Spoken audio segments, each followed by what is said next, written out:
अस्सलाम वालेकुम नाजरीन, प्रोग्राम दूसरा रुख में खुशामदीद। मैं हूं आपका मेज़बान नादिर गुरामानी। नाजरीन, इस वक्त मुल्क के मुख्तलिफ़ इलाकों में जैसे आपके इल्म में है कि सैलाब की सूरत हाल के बायस कई लाख लोग हैं जिनको महफूज मकामात पर मुंतकिल किया गया है। हमने देखा कि वज़ीर आला पंजाब, वज़ीर आला सिंध और बिलावल भुट्टो ने मुख्तलिफ़ इलाकों का दौरा भी किया है और इसी के साथ साथ अब NDMA की जानिब से जो शहरी इलाके हैं वहाँ भी जो अर्बन फ्लडिंग है उसका एक इम्कान ज़ाहिर किया जा रहा है या उसकी वार्निंग जो है वो उस हवाले से भी एक जो तफसीलात हैं वो शेयर की गई हैं। और साथ ही साथ मुल्क के जो मुख्तलिफ़ इलाके हैं वहाँ पर बारिशों के बायस भी ख़ास तौर पर जो सैलाबी इलाके हैं जैसे मुल्तान हो गया, सखर हो गया, वहाँ पर बारिश के बायस जो रेस्क्यू और रिलीफ ऑपरेशन है उसमें भी मुश्किलात जो हैं वो दरपेश आ रही हैं। इसी के साथ साथ जो मुल्क के अंदर सियासी सूरत हाल है, हाल ही में जो पाकिस्तान तहरीक इंसाफ ने कायमा कमेटियों से मुस्तफ़ी होने का फ़ैसला किया, उस हवाले से हुकूमत ये दावा कर रही है कि अभी भी PTI के 40 के करीब लोग हैं जिन्होंने अपने इस्तीफ़े जमा नहीं करवाए। मुज़ाकरात का मामला अभी तक आगे नहीं बढ़ सका। फिर उस दिन जो अलीमा साहिबा के साथ अडियाला जेल के बाहर वाक़या पेश आया और आज मीडिया टॉक के दौरान सहाफ़ी तैयब बलोच को तशद्दुद का निशाना बनाया गया। अब उस हवाले से भी तफसीलात सामने आनी है। हम सबसे पहले जो राजनपुर की सूरत हाल है वो जानने की कोशिश करेंगे, ख़ास तौर पर जो सैलाब के हवाले से, और सैलाब सूरत हाल के बाद जो हम मुल्क के अंदर सियासी सूरत हाल है उस पर गुफ्तगू करेंगे। हमारे साथ कंवर फ़हीम मौजूद हैं राजनपुर से, हम उनसे तफसीलात जानेंगे। कंवर, ये बताइएगा कि राजनपुर के अंदर इस वक्त सैलाब की सूरत हाल के हवाले से क्या पेशरफ्त हुई है, कितने लोगों को वहाँ से मुंतकिल किया गया है?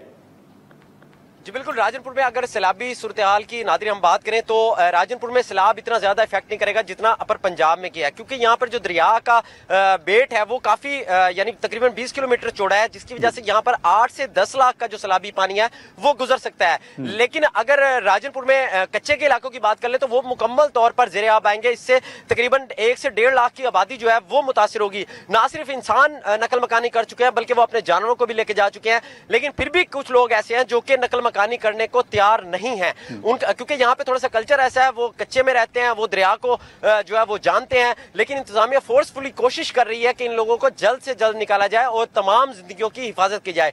इस हवाले से हमारे साथ डिस्ट्रिक्ट ऑफिसर रेस्क्यू 1122 भी मौजूद है और एक रेस्क्यू ऑपरेशन चल रहा है, उस दौरान हम उनसे बात करें। सर, ये बताइएगा जो लोग हैं उनके इवैक्यूएशन के बारे में बता दें और जो बीमारियां अगर कोई फैल रही हैं लोगों में, इस हवाले से बता दें।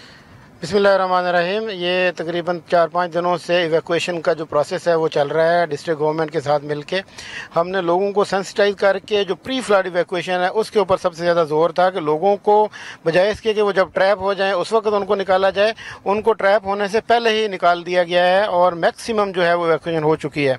अब भी इस इलाके में हमारी बोट्स मौजूद हैं और तमाम लोगों को हमने मीडिया के ज़रिए इन्फॉर्म कर दिया है कि अगर कोई बंदा किसी जगह पर ट्रैप हो तो वो 1122 पे कॉल करके बोट वहाँ बुला सकते हैं और वहाँ से इवैक्यूएट हो सकते हैं। अच्छा डॉक्टर साहब, ये बताइएगा कि आम लोग काफी परेशान दिखाई दे रहे हैं कि शहरी इलाके भी कोई मुतासिर हो सकते हैं, क्योंकि आप फ्लड को अरसा दराज से कवर कर रहे हैं, तो आप पानी की सिचुएशन को भी जानते हैं, तो इस हवाले से थोड़ा सा क्लियर करें।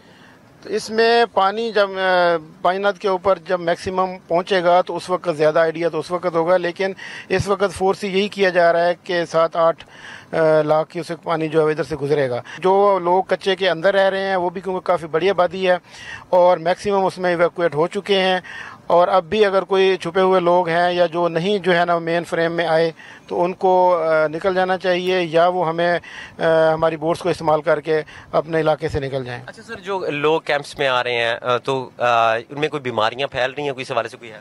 इसके लिए स्पेशल जो है वो तवज्जो दी जा रही है कि वो तमाम कैंप्स के अंदर डॉक्टर्स और इवन के कंसल्टेंट जो हैं वो वहाँ बिठाए गए हैं। बीमारियाँ रिपोर्ट हो रही हैं, जिस तरह से स्किन की डिजीज़ हैं जैसे स्केबीज़ है या फोड़े फिंसियों की बीमारियां होती हैं वो हो जाती हैं, या कंजक्टिवाइटिस आई की जो बीमारियां हैं आँखों की वो हो जाती हैं। लेकिन क्योंकि वहाँ पर मुख्तलिफ़ तरह के जो उनके जिस तरह से क्लिनिक ऑन व्हील है या उनका दूसरे जो है वो ग्रुप्स हैं, डॉक्टर्स की ड्यूटियाँ बाकायदा लगी हुई हैं, तो ये वाली चीज़ को प्रॉपर तरीके से हैंडल किया गया है कैंप्स के अंदर। जी बिल्कुल, जैसे कि फ्लड रिलीफ कैंप्स में जो बीमारियां साफ ज़रा फैल रही हैं, लोग क्योंकि एक जगह पे इकट्ठे हो रहे हैं तो स्किन की खास तौर पे बीमारियां फैल रही हैं, तो उनकी भी रोकथाम के लिए एडमिनिस्ट्रेशन एक्टिव दिखाई देती है। और इस हवाले से जो इंतजामिया वो भी हमें काफ़ी एक्टिव नजर आती है। लेकिन कुछ लोग अपनी मदद आपके तहत भी नकल मकानी कर रहे हैं। तकरीबन 1 लाख प्लस जो लोगों ने नकल मकानी की है, साथ ही जो रेस्क्यू है वो भी फैसिलिटीज दे रही है और लोगों को इंश्योर करवाने की कोशिश कर रही है कि जल्द से जल्द अपने इलाकों से निकल जाए, क्योंकि लोग अभी भी निकलने को तैयार नहीं है। कमर फहीम, बहुत शुक्रिया आपका। नाजरीन, राजनपुर की सूरत हाल जो है वो हमने आपके सामने रखी। अब जो ये कहा जा रहा है कि ये जो सारा पानी सिंध की तरफ जाएगा और जाना शुरू भी हुआ है, वहाँ पर पानी की सतह में इजाफा भी हुआ है। कश्मीर से हम तफसीलात जानेंगे। गुलाम यासीन हमारे साथ मौजूद हैं। गुलाम यासीन, ये बताइएगा कि इस वक्त जैसे कहा जा रहा था कि सिंध की तरफ पानी जाएगा तो दरियाओं में पानी की सतह में मुसलसल इजाफे के हवाले से जो रिपोर्ट्स आ रही हैं, इस वक्त कश्मीर के अंदर क्या सूरत हाल आप देख रहे हैं? जी, इस वक्त मैं मौजूद हूँ गुड्डू बैराज, दरिया सिंध गुड्डू बैराज के मकाम पर, जहाँ पर दरमियाने दर्जे की सैलाबी सूरत हाल है। पानी जो है इस वक्त 4 लाख क्यूसेक से बढ़ गया है जी। कच्चे के इलाका मुकम्मल ज़ेरे आब आ गया है। पीडीएम की जानिब से कहा गया है कि अगर मुमकिन बड़ा सैलाबी रेला जो है आता है तो 200 देहात और 2,23,900 अफराद जो है इस सैलाब से मुतासर होंगे। कच्चे के इलाका मुकम्मल ज़ेरे आब आ गया है। कच्चे के रिहायशी जो है वो इस वक्त भी कच्चे में रिहाइश पजीर है। इस वक्त हम बात करते हैं कि मकामी अफराद से उनका क्या कहना है। हमारे कच्चे के जो इलाके मकीन है, वहाँ पे कोई इमदादी टीमें ना तो पहुँची हैं, ना उनकी कोई रिलीफ कैंप कायम की गई है। सिर्फ ये जिले इंतजामिया और गुड्डू बैराज की इंतजामिया की तरफ से एक रट दमी जो कायम है कि हमने कैंप लगाए हुए हैं, हमें कहीं भी देखने में नहीं आ रही। सिर्फ एक इनकी बातों की हद तक रह गई है। लोग जो है पानी में फंसे हुए हैं। एक फरियाद दे रहे हैं गवर्नमेंट पाकिस्तान को कि लोग जो फंसे हुए हैं उनकी मदद की जाए, उनको पानी से बाहर निकाला जाए और उनके जो खाने पीने की और रिलीफ कैंप जो है, मेडिकल कैंप जो है, उनकी वो रसाई की जाए। जी देखिए, सिंध का कच्चे का जो इलाका है वो इतना वसी है कि 7 से 8 लाख क्यूसेक पानी अगर आ जाए तो फिर जो है वो हमारे देहात मुतासर होते हैं। हमें जिले इंतजामिया की तरफ से कोई रिलीफ या इमदादी कैंप शुरू होते हुए नहीं दिखाई दे रहा। जिले इंतजामिया दावे कर रही है कि 20 रिलीफ कैंप कायम किए गए हैं, मगर आप वहाँ जाकर देखें, आप अपने सहाफियों को लेकर वहाँ जाएं कि एक भी बंदा जो है ना वो कच्चे से निकल कर पक्के की तरफ मुंतकिल नहीं हुआ।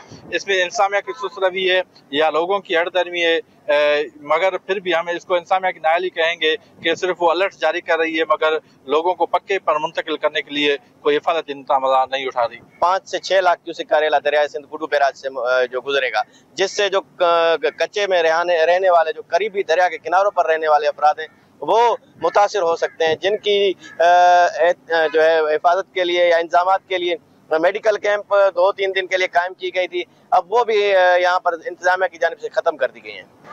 आपने शहरियों की बातें सुनी कि जिला इंतजामिया हो या सिंध हुकूमत की सिर्फ दावे ही किए जा रहे हैं कि हमने कैंप्स कायम किए हैं, रिलीफ कैंप है, रेस्क्यू सिस्टम जारी किया है, मगर यहाँ पर किसी भी किस्म के ऐसे इकदाम नज़र नहीं आ रहे। फोकल पर्सन की जानिब से जो है गुड्डू बैराज हो या बंदों का मुआयना तो किया जा रहा है, मगर मुआयना करने के बाद वो वापस चले जाते हैं। किसी किस्म के जो है कच्चे के रिहायशियों के लिए या सैलाब में मुतासर होने का जो खदशा है उनके लिए किसी किस्म के इकदाम नहीं। ठीक है गुलाम यासीन, बहुत शुक्रिया आपका। नाज़रीन, जो कश्मीर के अंदर सूरत हाल है वो हमने तफसीलात आपके सामने रखी और ये कहा जा रहा है कि जो कच्चे का इलाका है ख़ास तौर पर वो इस वक्त ज़ेर आब आ चुका है और इसी के साथ साथ जो मज़ीद एक प्रेडिक्शन जारी की गई है उसके मुताबिक अगर इतनी सतह तक पानी आ जाता है तो फिर जो कई हज़ार घर हैं और कई लाख लोग हैं वो मुतासिर हो सकते हैं। इस हवाले से पीडीए में हो या एनडीए में हो उनकी जानिब से वक्तन ब वक्तन जो तफसीलात हैं वो भी जारी की जा रही हैं। मुख्तलिफ जो रेस्क्यू और रिलीफ ऑपरेशंस के हवाले से टीम है वो भी मुख्तलिफ इलाकों का दौरा कर रही हैं, लेकिन अभी भी जैसे हमने पहले भी ये बात की है कि बाज़ सैलाब मुतासरीन ऐसे हैं जो इमदादी जो सरगर्मियाँ हैं, जो रिलीफ का काम है उससे वो मुतमईन नज़र नहीं आ रहे और वो ये दावा कर रहे हैं कि उनको रिलीफ जो है वो अभी तक हुकूमत की जानिब से फराहम नहीं किया जा रहा। हम यहाँ पर एक मुख्तसर सा ब्रेक लेते हैं और ब्रेक के बाद गुफ्तगू को आगे बढ़ाते हैं।